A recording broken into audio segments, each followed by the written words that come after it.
Welcome to the second episode of the Figure Fiend Toy Development. These videos I'm going to try to keep under 10 minutes for each one, but I'll try to keep them short. I'll try to keep them to the point and get things moving along. So this last month obviously has been a lot of development in the Alien figure for any of you who followed my Instagram stuff. So this video is going to showcase the Alien as well as some side projects I did involving some Colorform aliens and some other side work that I did for some outside toy companies. So we'll start off with the Alien. These guys have just finished the batch. They're currently up on eBay now. This figure in particular was very intimidating initially. It took some development coming from other figures, doing the Micronauts, doing the Shogun Warriors, to look at how to go about doing this. Obviously, I'm a huge fan of the Kenner Alien, and I wanted to pay tribute to the box and that figure itself, which was a huge part of my childhood. I love that figure and everything about it. So this just basically goes to show some of the final versions of the figure, and with dome on and dome off, in terms of the suit, the construction of the figure itself from multiple views. What I'm going to show here now is the early development. Now with something like this, I wanted to start with really basic forms. It's really simple in that sense. It looks a little silly, but at least it gave me a chance to look at the overall silhouette, the size and scale of the figure, and then I would go and do the pieces individually and sort of like sculpt and detail each and every one, basically one at a time, until I got a version that I was happy with in terms of size and scale and even weights the figure would stand properly, because each of the pieces had to be hollowed because of the scale itself. The pieces are large. And then I did a paint pass, making sure that I hit sort of the aesthetic that I wanted to look like the Kenner version, and then doing the box design and then using photos that I had helped me fill in what I needed to do and what I needed to photograph. So new development, I guess it would have been August of this year, I had finished a batch of Micronaut figures that were styled in Mego 8-inch format. These took several months to develop because it was 3 unique figures involving a lot of different unique components. Some of the components had to move, like the wings, the helmets had to go in the heads. So it was definitely more complicated than a lot of the other stuff I had done early on.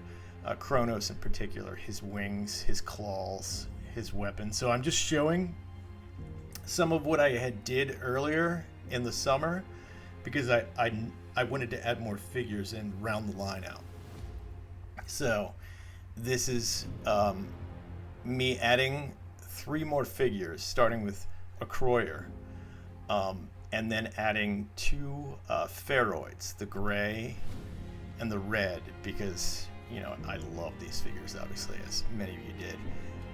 And I wanted to try to get as close as possible to the look that was there. So this shows the early pattern designs that I did. These were drawn in Procreate, done with traditional suit design and shapes that I got from Dan from Facebook that does a lot of suit designs. It was then modified. Amber, my girlfriend, suggested something about the arms changing, so we did a modification on that design. This is her sewing the suits. She does all the suits.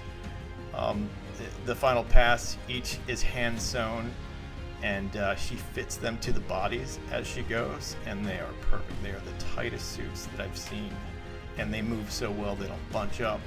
There's, you know, not extra room in the body. She does a fantastic job on this stuff, and that's her information in case anyone needs any custom stuff done. She does some work for me, obviously, and does some work for some smaller toy companies, but feel free to reach out. And then this shows the earliest of sketches. I keep them really loose, really basic. These are just for me, so I'm just trying to figure out the forms and the numbers of pieces I need to construct. This is the earliest stage for a Croyer. Really basic shapes, just getting the size, and then I go in and I do a detail pass once I've gotten to this stage. As you can see here, that it shows more definition, more form, more silhouette. Even now looking at this, I'm going to change the chest plate, I'm going to change the belt. I still have build the bird that's going to attach to the wrist, and then I've got some other projects that I did earlier in the month. It's funny because whenever I'm at shows looking at stuff, I love an old vintage figure in really bad shape. Like, there's something really appealing for me to buy something. It's a very low cost point of entry to get something like this Colorform Outer Space Man in this shape, and then see what I can do at fixing it up and making it match the original as much as possible. So I did some design stuff to make a new helmet, make new wings, make a new crossbow. They were all way too small. I normally measure the figure and then use those measurements to build from, so obviously I was a little off in this, but once I did another pass, as you can see, they printed out in the right size. I was able to completely repaint the figure. The one thing that when dealing with resin, though, you can't really get true crystal clear like you can with manufactured plastic, so this is probably as good as it gets with several coats of gloss varnish. And this other figure I found as well the following week, sold to me by Dark Ride Dracula, in case you guys know him. He's great. So I bought this rough looking alien. I had no idea even what it was at the time, but I had a feeling I would find some kind of use for it. So after looking at it for a while, I decided to take a pass on trying to make it feel like it worked within the Colorform's Outer Spaceman world.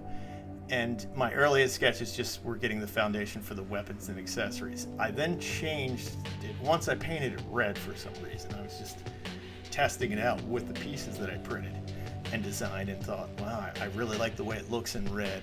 And then that's me adding the helmet. Once I did that pass, I then changed the color schemes to sort of like make it work with the new tones. And then that's how you can see how it came out. Dark metallic armor that's black, and then having it set up and carded like you would find with the traditional Colorform stuff. Side work. So I finally get a chance to show the Mego stuff I did many months ago for Dr. Mego, for Paul and Mego on Neo and Big Bang Wonder Woman, a Halloween outfit, as well as the Kingdom Come Superman. So these were amazing to work on. Obviously getting a chance to paint for Mego and paint some heads for Mego. I was really excited to see those show up in the newsletters. Neo in particular is the one that I painted that did show up in the image for the one used in photography. Next up, more Adventure Command. So this is the packaged version, a really rough sketch that I did to basically have the layout for the box and the creature itself. So after several iterations on this, I did do a more sort of like defined version illustration that's going to be used for the box itself. For Gargon, we're King of the Terrans.